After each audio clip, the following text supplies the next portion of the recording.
is happening, everybody? All right, so I was trying to put together a video for tonight, but basically, I was running out of ideas, so I figured I'd do another live video for you guys. Last time we went for about 2 hours. That's a hell of a long time, so I don't think I can do that. I got to wake up early as hell in the morning. But you guys got any Mopar related questions or just stuff in general you want to know? Hit me up. So, before I get too deep into it, we don't really have anybody on here just yet. I figured I'd get into a couple of things. What do we got? What's up, my man? Can't even read that.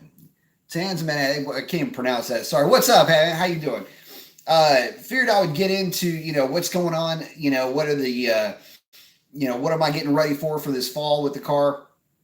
Well, right now, the stock 392 records.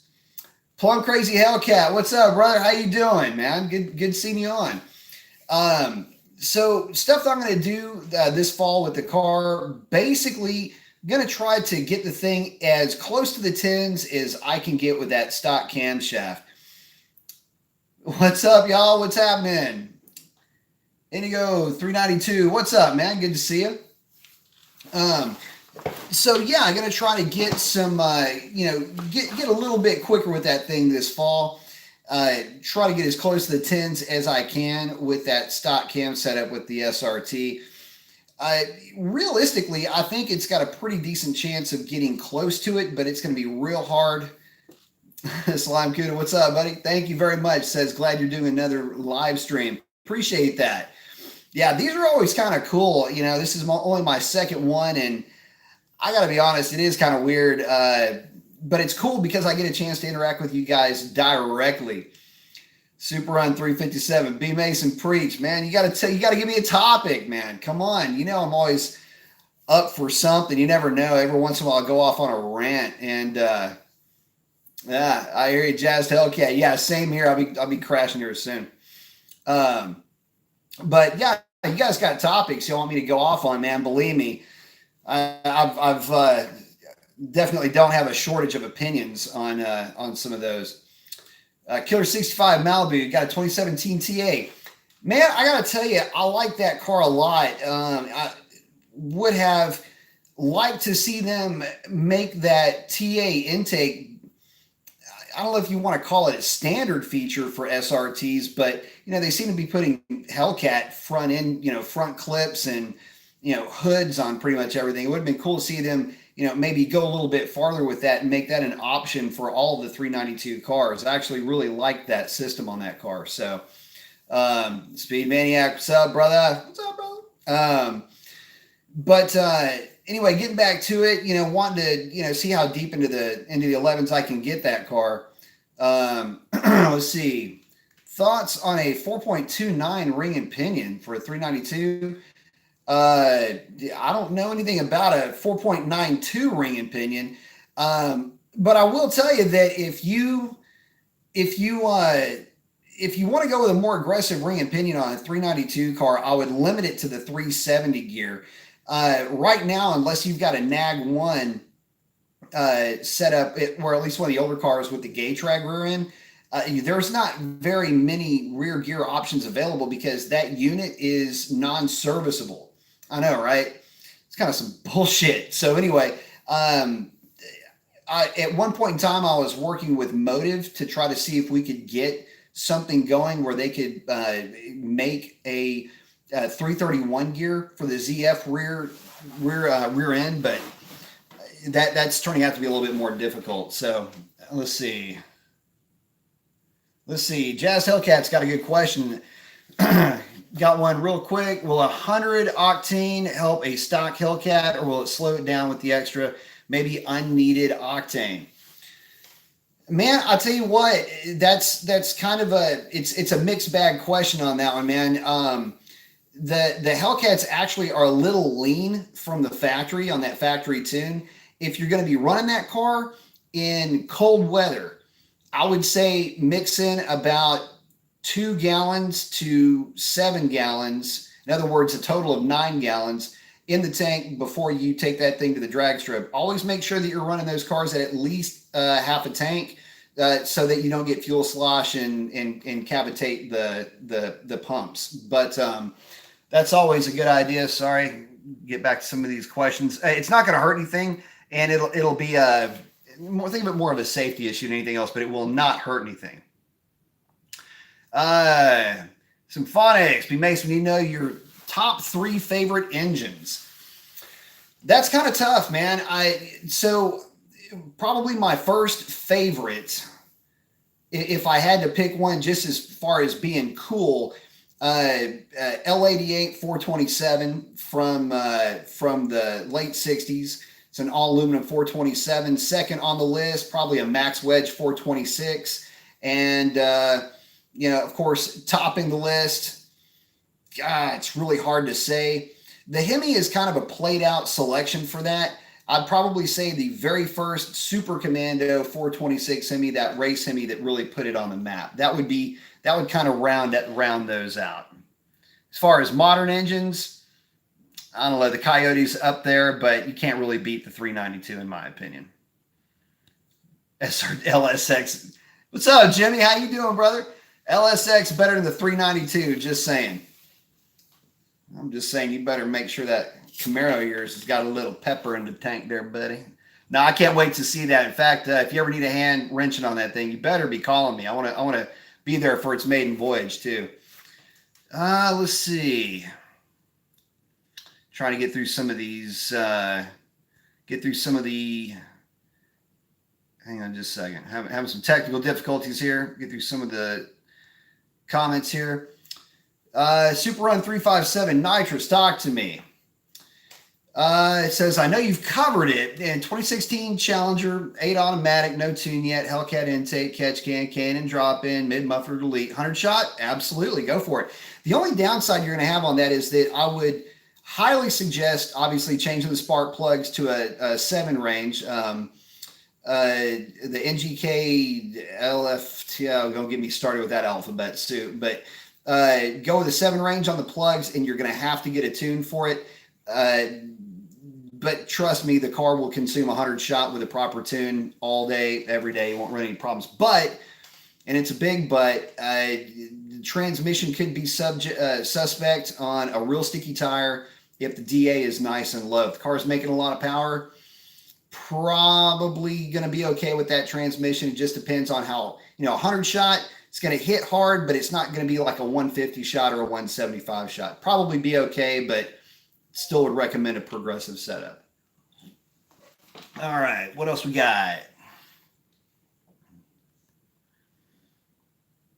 ADC Wayne, Unitrax, US Gear sells it. Or I guess you're talking about something for the ZF rear end. I'll have to check that out, because if they've got one for the ZF, that'd be great. Gatrag, I know that they've got those out there, but if they've got something for that ZF, that would be real sweet. Hey, I got this light right in my face. I can't read anything. Trans Am at 2, I guess I'm saying that right. USGSX 455. Dude, those older 455s were nasty. The Buicks had a lightweight casting, so you couldn't really spin them that hard. But tell you what, they made a whole lot of torque all over the place. Really good boat engine, by the way, too. A lot of guys used them for that. Mark, what's up? Mark P. Clark, what's up, my brother? Salutations from Texas to my brother in Canada. Swamp, B. Mason, you need a tune for Nitrous, even if it's a small shot, less than 75. Probably, yeah. Yeah, I'm going to say yes, and I'll tell you why. The duty cycle on your fuel injectors at wide open throttle in a low DA scenario, which is what we're coming into now that it's, October, you're going to look at a duty cycle of about 83%, 84% on a 392. So you start throwing nitrous at that on a dry shot, yeah, you're going to run the risk of running that thing lean. So yes, you're going to need a tune in that scenario, mainly because if you're going to run larger injectors to compensate, if you're not going to run a wet system, you'd have to tune for the injectors. So there's that for you. Let's see. SRT Jimmy. Got a full set of the 7-range NGKs ready to sell. I know. Let's see. They are brand new, by the way. Hit him up on Instagram. Let's see. Tanzamet at 2. I have a 2017 Challenger 5788. Good car, lots of fun. You throw a 370 gear in that thing, a trans tune, some exhaust. Be a whole lot of fun, and it'll surprise a lot of people on the street, especially if you're running a drag radial. AJ Sandhu. God, I hope I'm saying that right. I hate when I mispronounce people's names. I'm thinking the 390 might be a bit much for the A8. Yeah, you're thinking right. The 390 is too much for the automatic, but the 370, on the other hand, if you're on a sticky tire, and I mean a sticky tire, not just like a Tri-5 drag radial, I mean something like an actual ET Street SS would maybe hold it, but you'd probably need something like the ET Street R if you're going to be running that thing at the drag strip. But when they hook, they are nasty, but you just got to get used to running higher RPMs on the freeway. Scat 426, NA 10 second 392. Will we see it? Well, yeah, actually, Tor Red, I think, has already gotten his into the 10s, but that's with an aftermarket camshaft and a lot of weight reduction. At least that's what I'm understanding is that he did. What is with this damn chair? I mean, I'm sliding around all over this damn thing. My understanding is that he has gone 10s, but as far as a stock cam, it's going to be tough, but especially on 93. And that's the other stipulation too, is I'll be running my car on 93 octane. So no E85, no nothing, just whatever comes out of Bucky's pump. That's what I'm running this year. So let's see.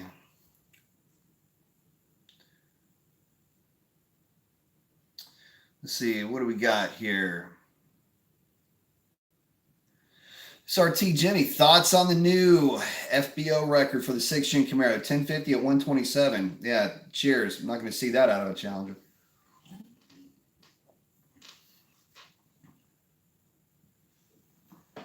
And, you know, it's not for lack of trying either.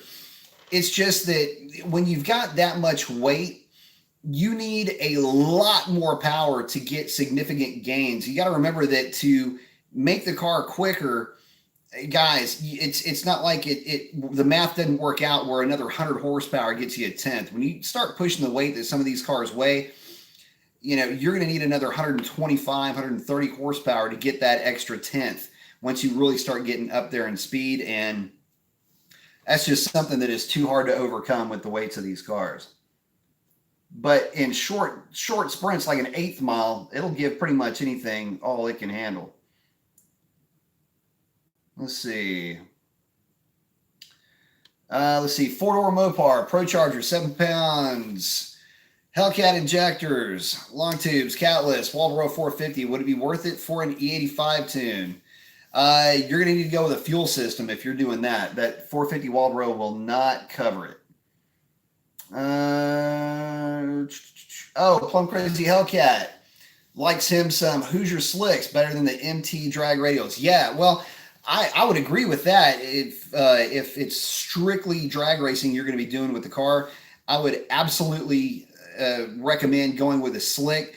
And for me, really, slicks, they're made for the drag strip, and I see them as, you know, a gain in consistency and in some ways safety as well. You don't have the anxiety also with those types of tires. You know, you can just lay into it and get moving. Takes a lot of the jitters out of it, especially if you're not used to running them down the quarter mile, or you're new to it or new to a platform. To you, my thoughts on the Turbo Demon that's in the 870s. Hey man, good on them. Listen, anybody that's willing to go through that expense and get that car into the 870s or the 8s or anything, anybody that's willing to put the work in, man, I got a lot of respect for that, especially considering the fact that even with weight reduction, the Demon is absolutely no lightweight. But that being said, guys, I hate to say this, but I mean, it's just another 8-second car. I mean, yeah, it's still a street car, and that's great. But the neat thing about the Demon is that it was really fast from the factory. And once you start throwing mods like that on a car like that, you know, I don't know. It's not that it's like sacrilegious or anti-Mopar or anything like that, but it's just one of those things where it's, I don't know. I'm glad they did it. Good on them. And if it helps them sell turbo kits, then just as good. Let's see. Hey, Chris jumped in. Yep, Shalandra's at Pikes. So yeah, let me get to that. So Shalandra has been in the hospital for a minute or two. A couple of weeks ago, I'd taken the car to the drag strip and ran into an issue where a combination of track prep and a lot of street tires going down that track. But at any rate, on the launch, what had happened was I had done my burnout. It was in manual mode, kicked the car back over into drive and staged the car. When I went to launch the car, I had my hand sitting near the shifter for a couple of different reasons. Initially I was going to run the car in manual mode, but I brain farted. It happens, once in a blue moon. And when the car launched, it initially bit and then it broke traction. So the car, obviously it spun. So it just kind of rolled forward. When it rolled forward, my hand went forward, bumped the shifter, pulled my hand away from the shifter, popped back into drive. Unfortunately, I was about 6,400 RPM and I neutral dropped my car at 6,400 RPM and blew up my transmission. So there you have it. But new transmissions in the car, still needs to be married to the ECU, and then we will be back in business. So I'm looking forward to getting her back down the drag strip. Plus a brand new transmission and torque converter. So I'm pretty stoked about that. But it's all stock. Didn't go with anything. I didn't really see a need. I've got a stock camshaft in the car. I don't need an aftermarket converter. Symphonics, thoughts on air intake for the LS3 C6? Worth upgrading or is stock good enough? LS3 C6 Veram, I think, is who made the one that was on my Vet, and that thing worked out really well. So a bit of a pain in the ass to install, but it worked extremely well. Really anything it seems like you do to a LS3, it picks up power. So yeah, you'll see a little bit, but if budget is more of a concern, just throw a K&N in there and be good. But be careful with it when you go to clean it, because that car is mass air and you can saturate the mass air meter with the K&N oil. Make sure you follow the right procedure, which is rinse it out, let it dry, then oil it very lightly, just a real light mist, and let it sit overnight and then put it in the car. It'll save you some headaches. In fact, it'll save you an interesting, I ran into a problem with my C5 where the mass air meter did get dirty and was causing me some problems. Had to go and just hit it with some mass air meter cleaner and it was good to go. But just, I've run into the problem myself with my Vet. So, Triple Threat says, looking for an all-purpose track day car, quarter mile and open road course, 2011 Z06 or GT500, which is better and why? GT500 runs about 5K less. Thanks, love the channel, man. Thank you very much. I appreciate the question. The man already has a 2016 Scat Pack Charger. This is really a no-brainer, brother. Go with the Z06. You'll find really quickly that GT500s have a nasty habit of overheating.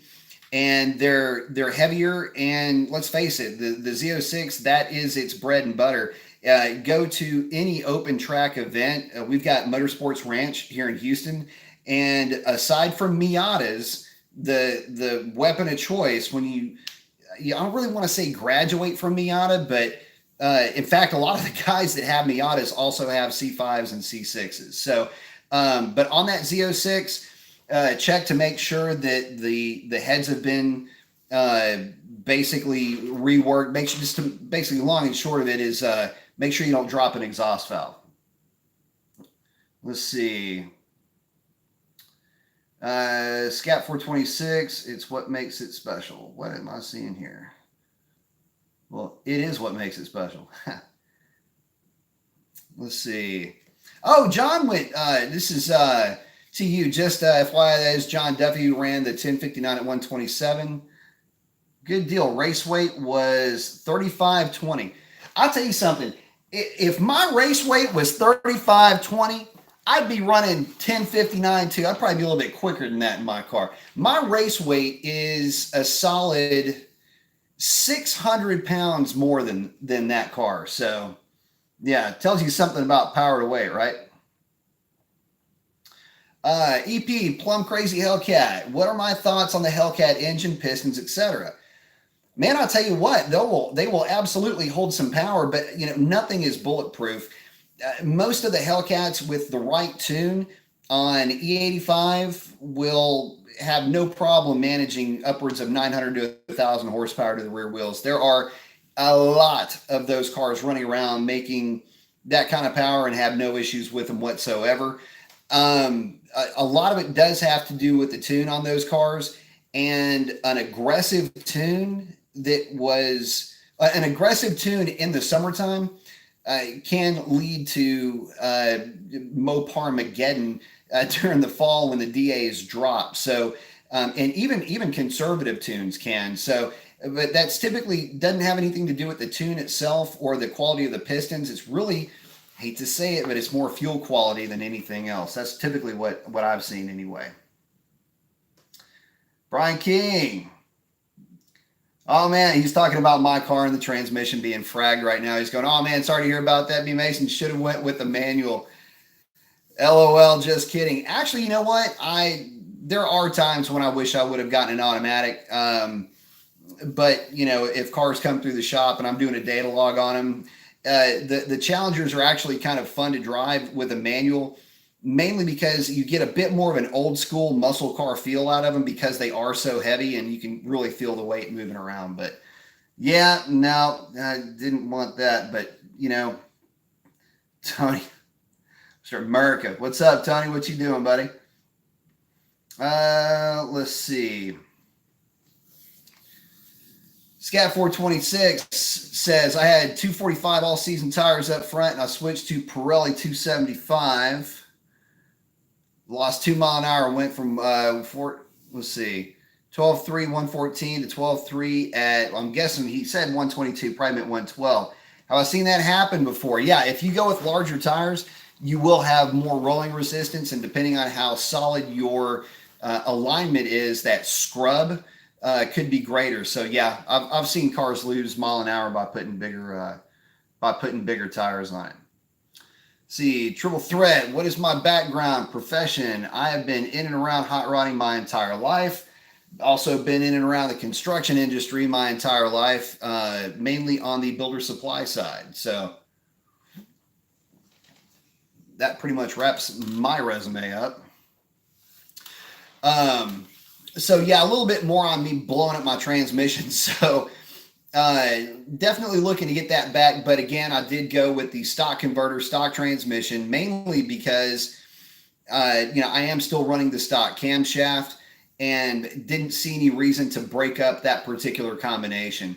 I'm probably going to put about 500 or so miles on the car before I actually take it to the drag strip, but I am looking forward to get it down there in these lower DAs. The last time I was out on the track, even when I screwed up the transmission, it's still actually mile an hour, pretty good injured. So, I'm pretty happy with the way that the car is running right now. It's just one of those things where, I got to get the combination right. I'm doing more and more work with that intake manifold, and I've got another one that I'm working on as well. Mainly just cleanup stuff though, guys. I mean, I'm not opening anything up. There's nothing real fancy going on in there. Just trying to make it work as best I can and try to make it work well with that larger throttle body too. For those of you guys that don't know, I'm running a Fastman 84 millimeter on the car, and so far it seems to be running really well. On the data logs, the KPA is showing a pretty decent KPA over stock, about a 1 or 2 point improvement over stock on average. So, a 1 or 2 point improvement on KPA. And for those of you guys that don't know, KPA in the intake manifold is just a measure of how much pressure, technically pressure, but in layman's terms, it would be vacuum in the intake manifold based on ambient conditions. The closer you can get those two together, the better you are. you're always, for the most part, you always have a little bit of vacuum in there on an NA car, but you try to get that just as close as you possibly can without putting the car in a situation where the throttle body is so big that you just kill velocity down low. So it's a bit of a balancing act, but it takes a little bit of playing with. Anyway, long story short, getting that perfected a little bit. Hopefully we'll get that thing down, but mile an hour, if that's any indication, should be there. So Steven Russo, yeah, Steven Russo says, wait, you broke your trans? Yeah, I did, but it was driver error. I know it's an automatic. How does driver error come into play? Believe me, it did, and I fragged it. So Hassan, Talib, what's up, B Mason, Hassan, what's up, buddy? Appreciate that. Let's see, Triple Threat, where can I get a transmission tune? NorCal, hey, what's up, NorCal? Man, I lived in San Francisco for about 4 years. Tuner shop online, etc. Estimated cost. As far as tuners online, there's several, I believe, that are out there. You'll still have to buy either a Diablo, whatever they've got out now, Trinity, or the HP Tuner software. Pikes Performance should be able to get you squared away with that. Let's see, what year? Hang on just a second. I didn't see. Did you put in? Not sure what year your car is, but you're still going to have to get your trans unlocked. You're still going to have to. There's still some steps that you're going to have to take, but give Randall and Stephanie a shout over at Pikes Performance, and I'm sure they can get you squared away, but you will need the hardware to make it work and the software to go along with it. Let's see. Oh, damn, Demonology. What's up, my brother? Just donated $10 to the cause. Man, I appreciate that.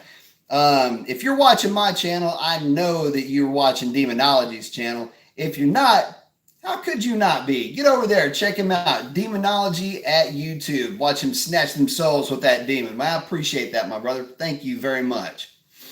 Yeah, I can't wait to get up there to Dallas. I'm going to try to, hopefully, I'd like to get with you and Paul and Rob and get up there and just have a good time with my fellow Moparians up there. And haven't run in Dallas for a while, so hopefully the schedule will work out this fall. Get some good DAs, run up there and have some fun with it. Let's see. Son, I see you, Debo. I'm here with B Mason, making sure other things will get out of order. I like it. Let's see. Tony, what's up? What's up, brother? Just because I can. Those Ram Sport with a 5.7. Hey, man, I'll tell you what. Love my 5.7s. You know, I got the new work truck, which is an actual fleet work truck, has that 5.7, and you never know if that thing might find its way to a drag strip pretty soon. Demonology. My brother, thank you, sir. What are my thoughts on HP tuners versus Diablo? Comes up quite a bit. Good question. This is one of those things where it's really flavor of ice cream. If you are accustomed to Diablo, chances are you're going to say Diablo. I'm more accustomed to HP tuners. I like the HP tuners software better. I like working with it better. Not just from a familiarity standpoint, but it's a bit more intuitive, and they are constantly updating that software. So because of that, you get the option of being able to have the latest and greatest available to you at all times. So that's why I like the HP Tuner software. Not that there's anything wrong with Diablo. There's not. There's a lot of guys that have a lot of success with it. But for me and for a lot of folks, that HP Tuner software is just an easier route to go. But that being said, they both have a steep learning curve. So if I'm saying that I like it better, it's not because it's easier, because there's neither one of them are actually easy. It's just, again, it's just a learning curve.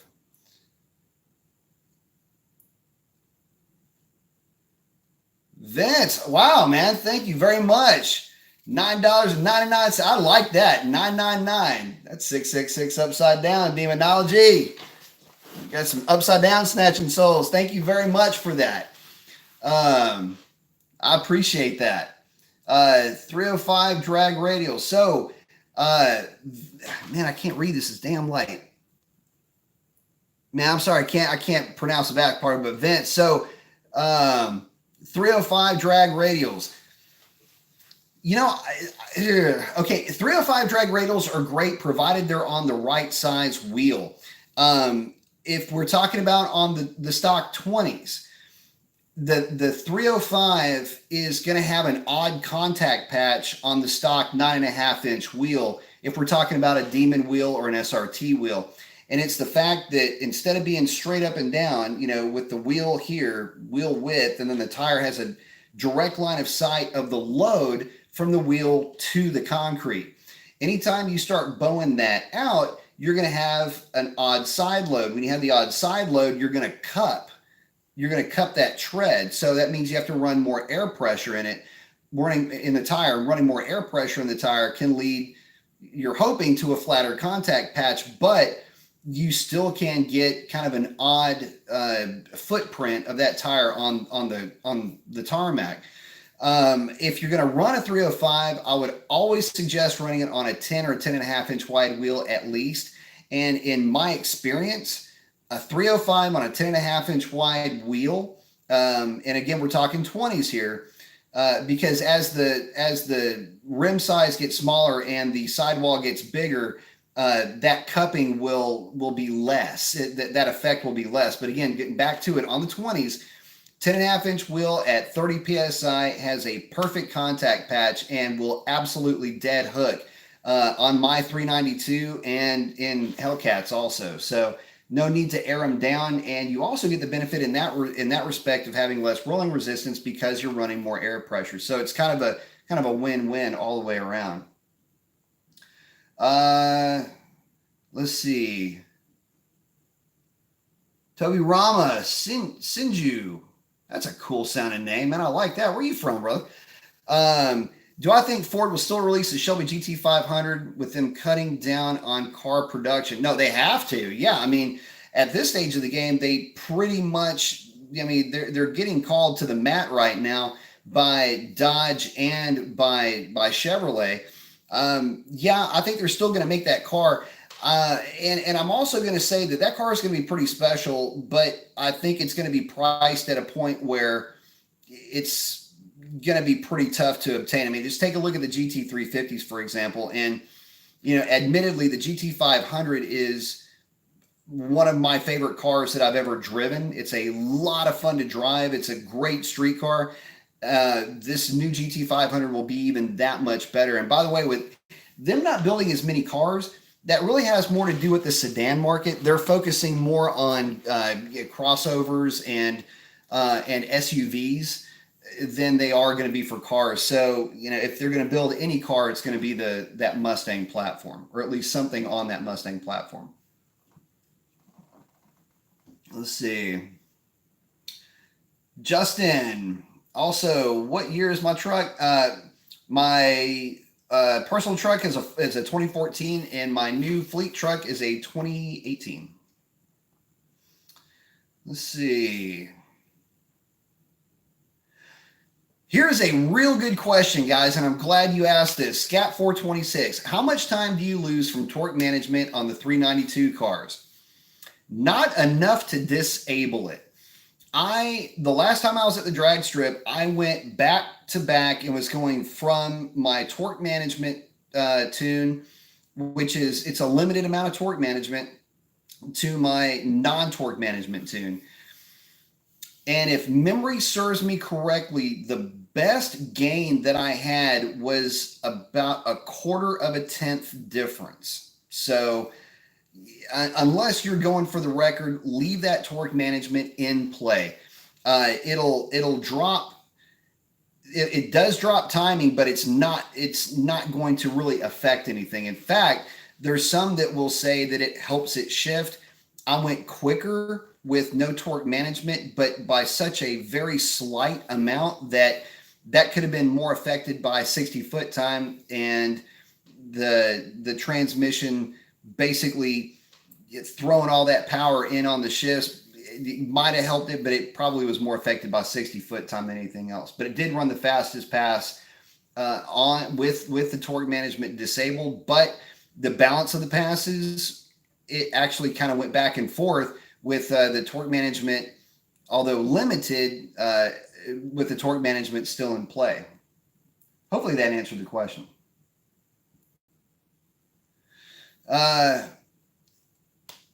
Brian Kelman, I'm guessing. I hope I'm saying that right. How big of a cam would I recommend for a daily driver? 2009 GMC Sierra 6.2 with a 3,000 RPM stall. Depends on what gear's in the truck. Depends on if it's a regular cab or a crew cab, 4-wheel drive. What gears are in that thing. But I don't like throwing a lot of cam at that engine. I would say something in the high 500, 600 range. Intake duration about 220-ish, exhaust around 230, and give it a wide lobe separation angle, crank it out to about 115. Yeah, I think you'd be good with that. James Jameson, what's up, my brother? This is James from Pites. What do you think about the man and rocker arms for my 392? I already have the stanky tie bars and collars thanks to you and Pites. Thank you very much. Yes, so, I don't really have a whole lot of thoughts on the rockers, mainly because I don't see them really helping anything. If you've got the stand key tie bars and collars, I don't think you really need to upgrade the actual rockers themselves, especially if we're going from stock to the upgraded rockers.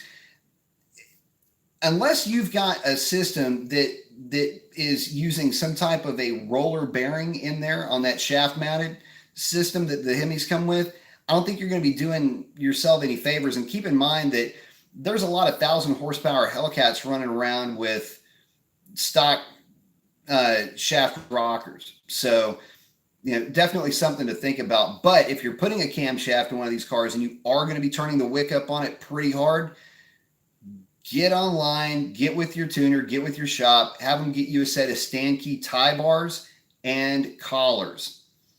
You'll thank me for this. It keeps the rocker from scooting around side to side on the rocker shaft, and it's an old school Hemi trick that actually was developed.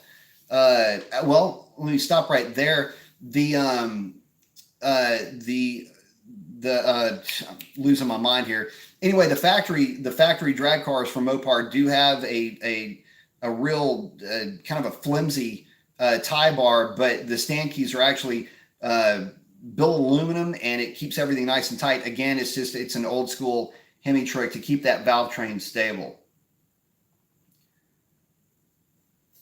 Let's see. Yeah, hit that like button. Thank you, Mr. Demonology, sir. Let's see. Yeah, feel free to throw money at me. I like that a lot too.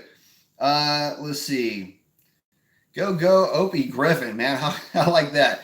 What's the difference between the 19 Scat Pack suspension and the current SRT 392 suspension? If I switch to the Nexen drag radials that come on the 1320, will that tire damage my drive shafts? Is it too sticky?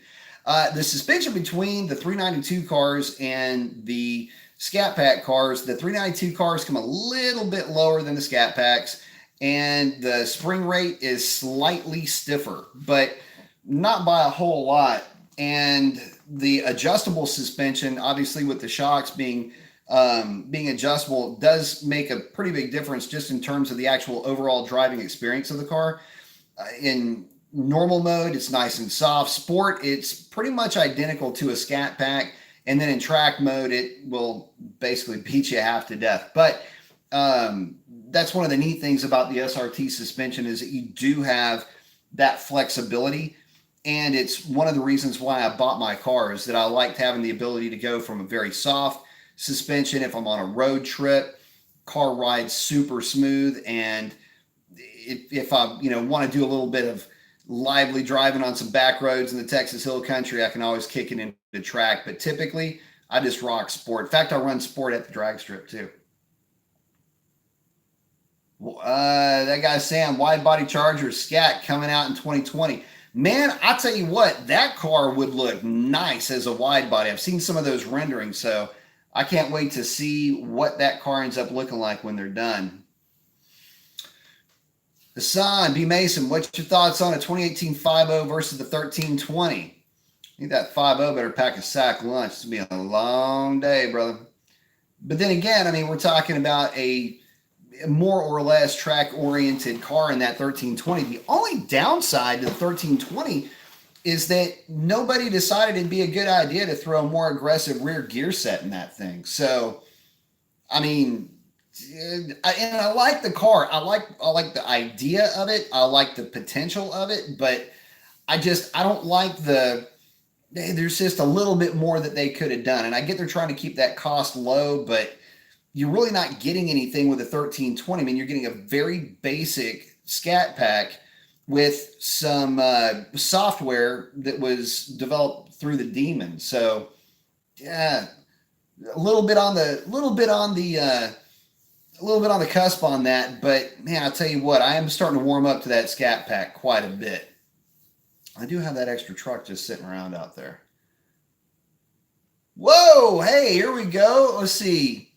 Ruben Reyes, 96, donated $10. Man, thank you very much. I really do appreciate that. Thank you, man. I really appreciate that. Let's see. He asked, should I trade in my 2010 Challenger SRT for a new 2018 Challenger SRT? Thoughts, current mods, or intake one tubes and tube? Let's see.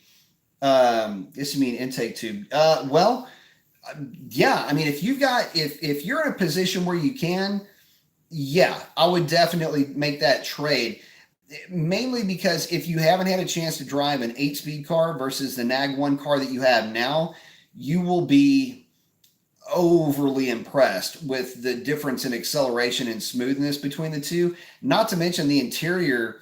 I mean, that kind of speaks for itself right there. And really, as big of a difference as there is between the 2010 and the 2013 and 2014s, there are miles separating the 13s and 14s from the 15 and up. So the and the good thing is that it's already a familiar platform.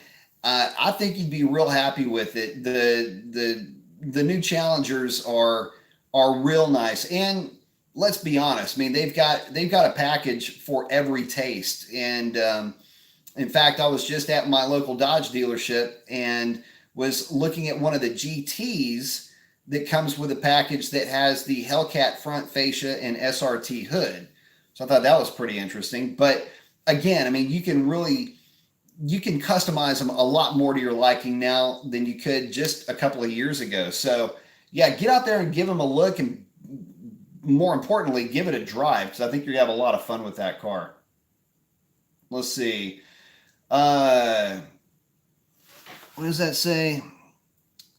Oh, my high Hemi. Let's see. Are roller rockers available for my NA 426 stroker build? No, they don't have roller rockers. They are all shaft mounted, and they do not have rollers or, well, I take it back. You may be able to get roller tips, but they're, in fact, I believe Jessel makes a set, but they're very expensive. And with a set of stand key tie bars and collars, I don't think you need to go that route unless you're going real rowdy with that camshaft. And in that case, you're going with a sheet metal intake, and you got a lot of other things to be considering aside from those roller rockers. But as far as a true roller rocker where it's got needle bearings and bearings at the tip, Jessel will be the only one that I'm thinking makes it, and I'm not sure if you can actually justify the cost. Let's see. Oh, okay. So one of the questions was Slash Saxy Rose, I'm confused. On previous videos, he'd mentioned one of the biggest things to benefit from the tune is to take away the torque management. Now saying there's not much of a difference. So yeah, one of the benefits is you can take out the torque management, especially on the SRT cars. At partial throttle, the torque management, when it comes in, is very abrupt. So you get a sense of the car nosing over and then picking up. Again, there are ways to mitigate the torque management. So it's not necessarily eliminating it entirely. There's actually several layers of torque management that are in the car. When I'm saying taking out the torque management, what I'm basically saying is I am numbing it significantly. I'm taking a big chunk out of that torque management and only leaving in the part that will help it and help to protect it at wide open throttle. Again, yes, there is a benefit to running no torque management in that you do pick up ET, but you pick up the most ET from numbing it to the point where it's just in there a little bit and not in there under all circumstances, which can affect drivability. So I hope that answers the question. Makes a real big difference on the trucks too, by the way. Let's see. Let's see. Tumbarama. Oh yeah. What do I think about the new Mach 1 being released as an electric crossover? Do you think about Ford cashing in on nostalgia? That's not cashing in on nostalgia. That's just them keeping that name alive. I don't really, they can call it whatever they want. I haven't really heard anything about it, but I'm not surprised. That wouldn't be the first time anybody's used a name and, crossed it over just to keep the name alive for copyright reasons.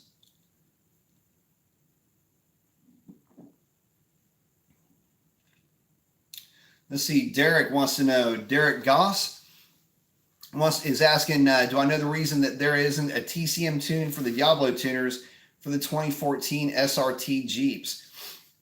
It possibly for a couple of reasons. It might be that they just didn't have and it depends on if they just simply didn't support that transmission for that year. There shouldn't be any reason why you can't, though. I mean, we do transmission tunes all the time for those things through HP, so they just may not be supporting that particular software. Not really sure. Again, it's another good reason why we use HP tuners and try to stay away from Diablo.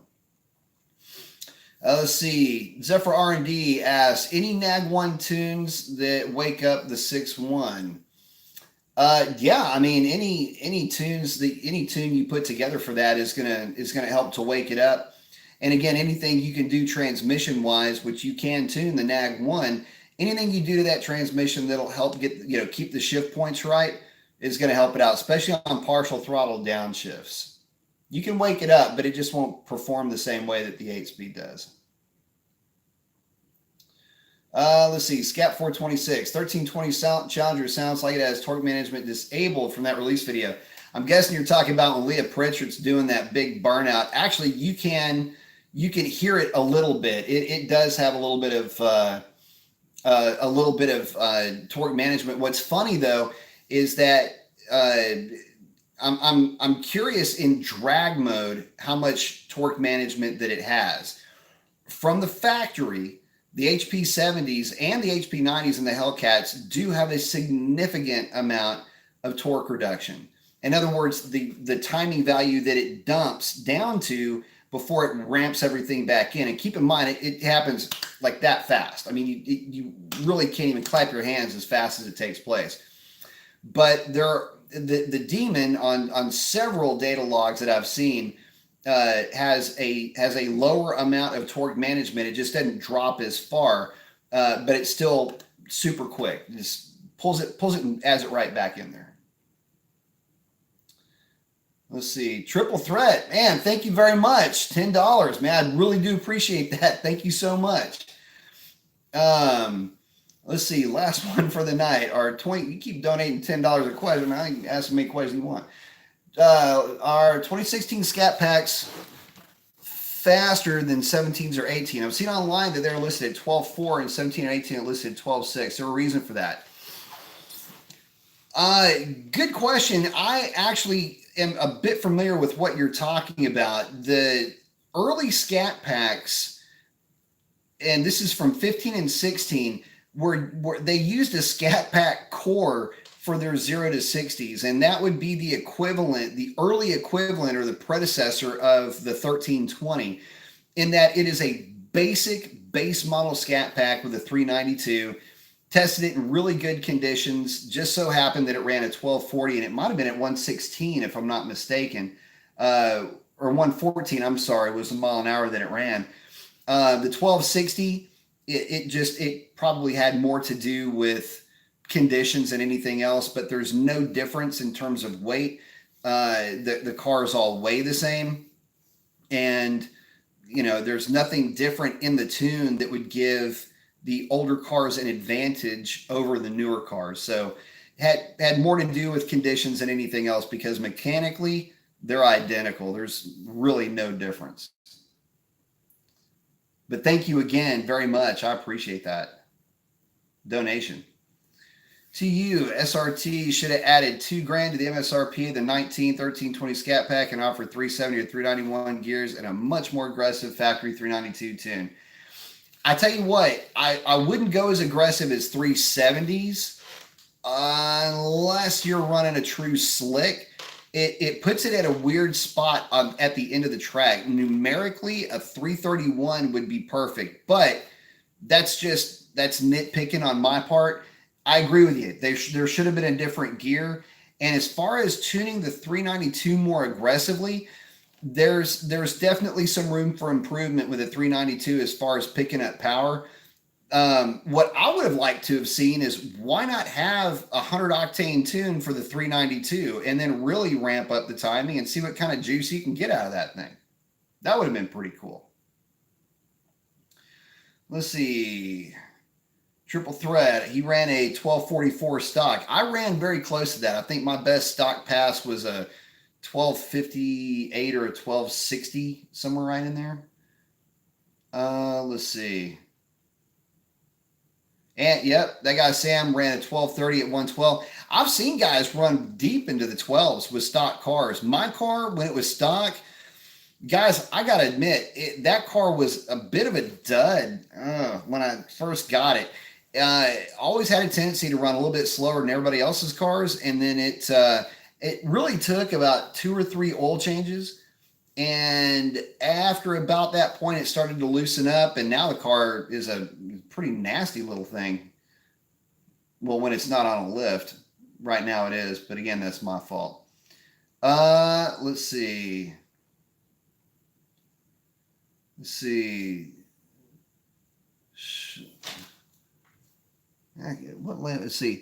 Slash Saxel Rose. It's got one more question, please, about torque management. If you manually shift it, is torque management, is it still there? Yes, it is still there. It will still implement torque management even in manual mode. And you can see that. I can't remember if I did videos on this or not when I was running my car on the dyno and I was videoing the car. Did I even post this? Anyway, I was showing a data log on my car, and you can see as I'm running the car through the gears on the dyno, you can see the spark graph. It'll go boop, boop, like that on my car when I had torque management. At that point, I had full torque management set up in there. You saw, send a shout out to his son. Let's see. Toriyama, for my Dakota build, should I go 5.7 Hemi or 5.9 Magnum? Well, if you got the money, go with the Hemi, but that 5.9 Magnum can be a lot of fun too. It just depends on what you're going to do with the thing.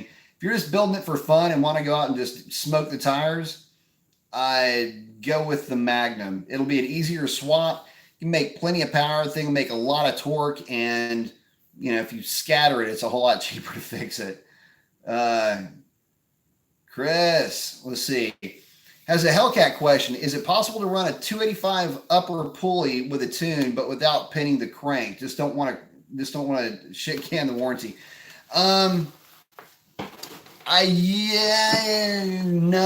I wouldn't do it. Anytime I would start putting a more aggressive pulley setup on my car, I would certainly go with pinning the crank. It's just good. It's like best practices, really. And what you're trying to do is you're trying to keep from finding yourself in a position where you do end up spinning that balancer on the crank. the last thing you want to do, because at that point, everything's got to come out and that crank's going to have to be machined. That means your balancer's got to be machined. So it's, kind of one of those things where you got to do it. If it were mine, I mean, you can go with a 295, a tune, and a 309 gear. That's a fun package. But realistically, you could just throw a 309 in it and get a lot of that out of it. And then when you get ready to do the tune, put the pulley on it at that time and just kind of make it a package deal. Let's see. Zephyr R&D. Do you know of anybody putting an 8-speed up to a 6.1?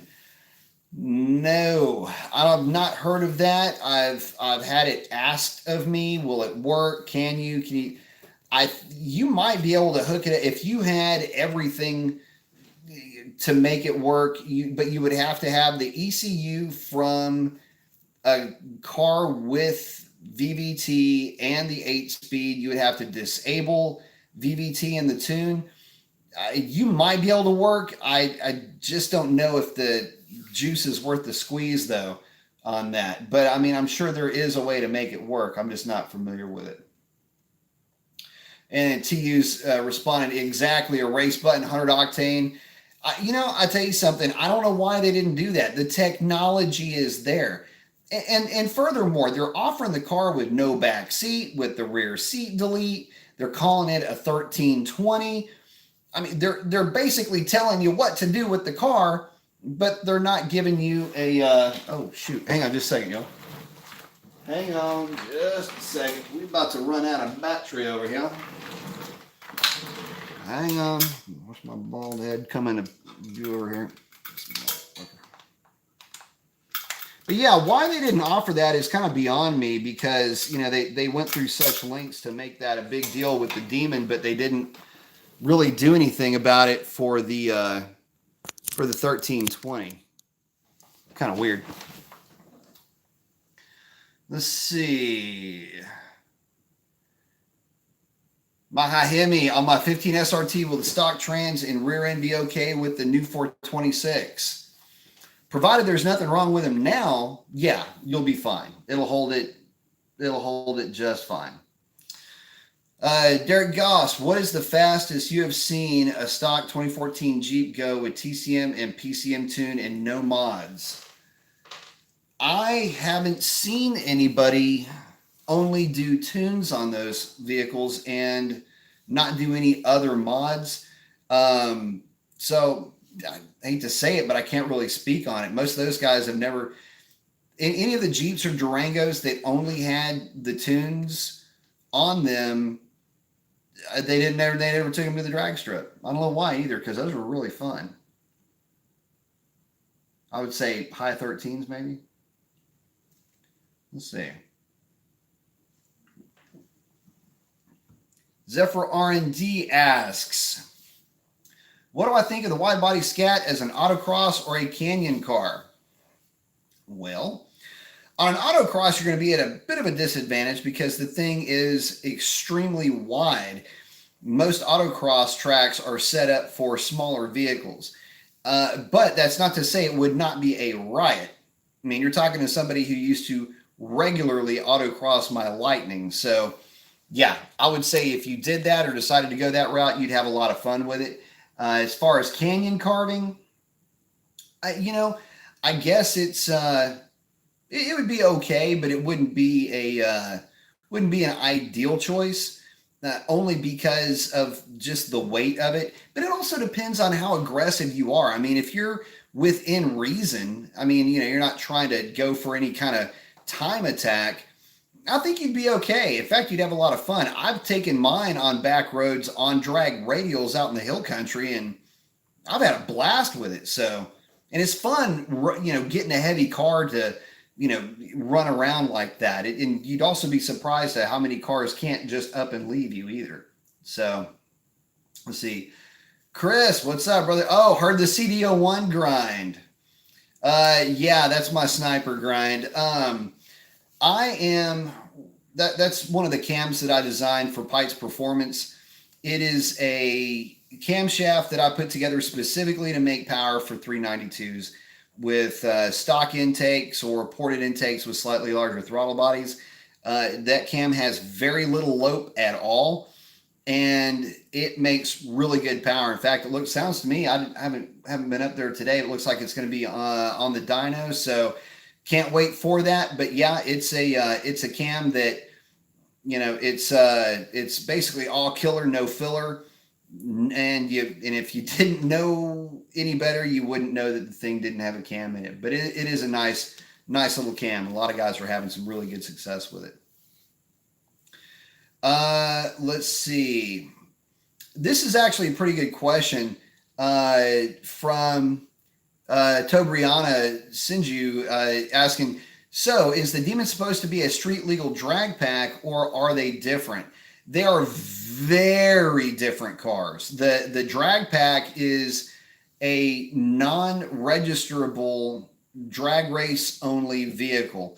The Demon, on the other hand, has the 8-speed transmission, is significantly heavier, and it doesn't quite have the power per se that the drag pack cars have. But again, drag pack cars are a solid rear axle. They are gutted. I mean, they are a race car only. So the Demon is a street car that does extremely well on the drag strip. It's tuned suspension wise for the drag strip, but you really can't compare the two. I mean, you're talking about a car that is not street legal and cannot be made to be street legal because it doesn't have a VIN. So there's that too. Although I'm sure there's some loophole in Georgia you can get away with it. Top and shortcoming GT5. What are you saying there, son? Hey, is it safe to say at the top up shortcut?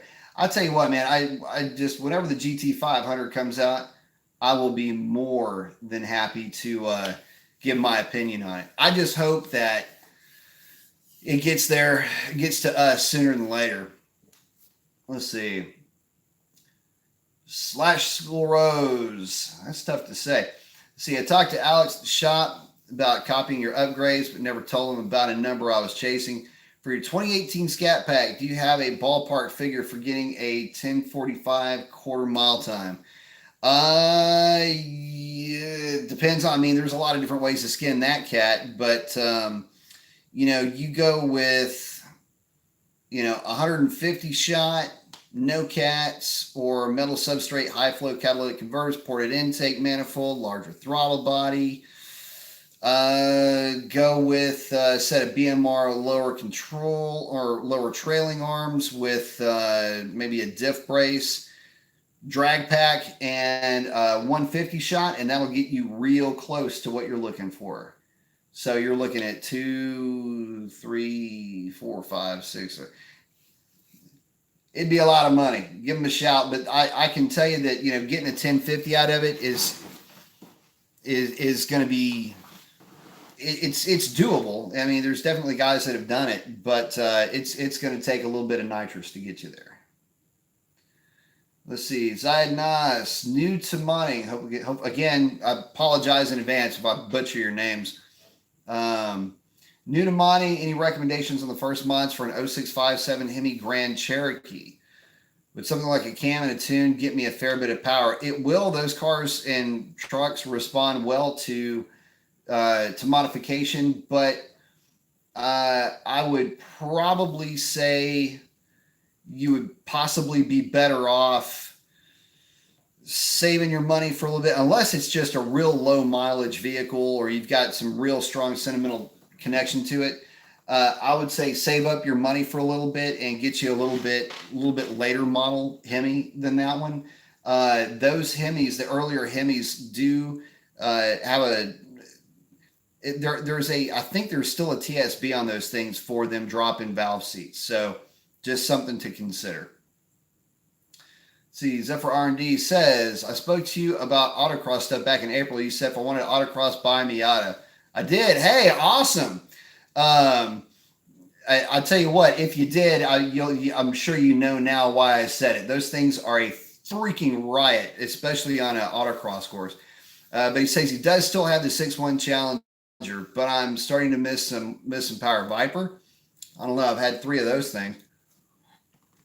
Vipers are cool, but they're neutered by gearing, and it's one of those types of cars where they can be a lot of fun, but they're fun in short bursts. I would always recommend, if you're thinking about getting a Viper, get a C6 Corvette, hot rod that thing, and if you still feel like you want a Viper after owning that car, then buy the Viper. You can always sell the C6 for basically what you bought it for. Let's see.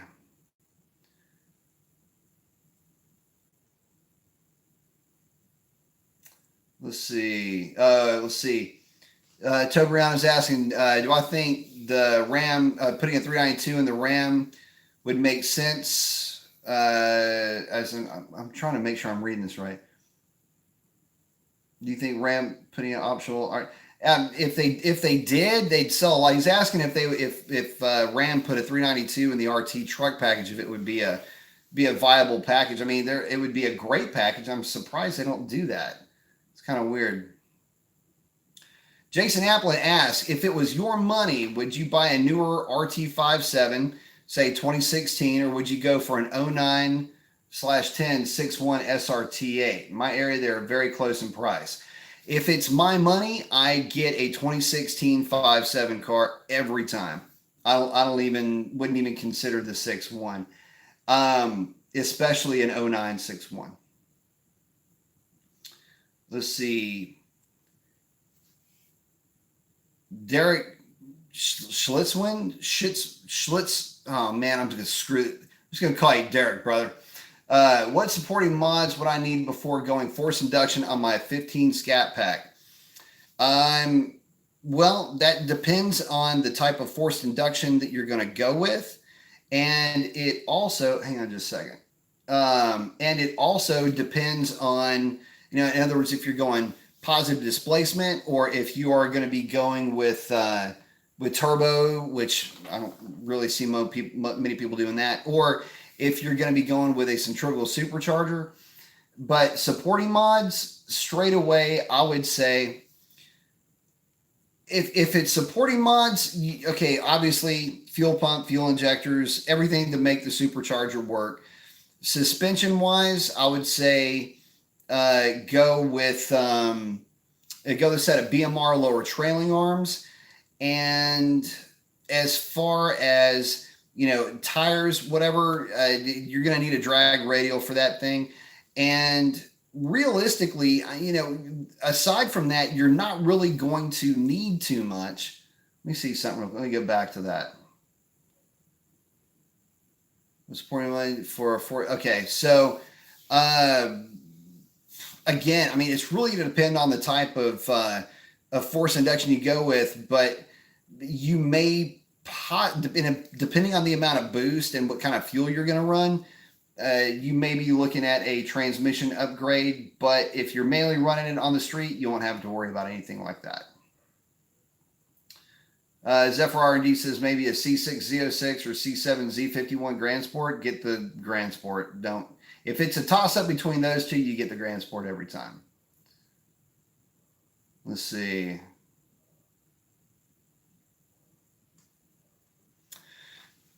Jason Applin asks, what's faster in the 6.1 cars, the 6-speed or the auto tranny, and why?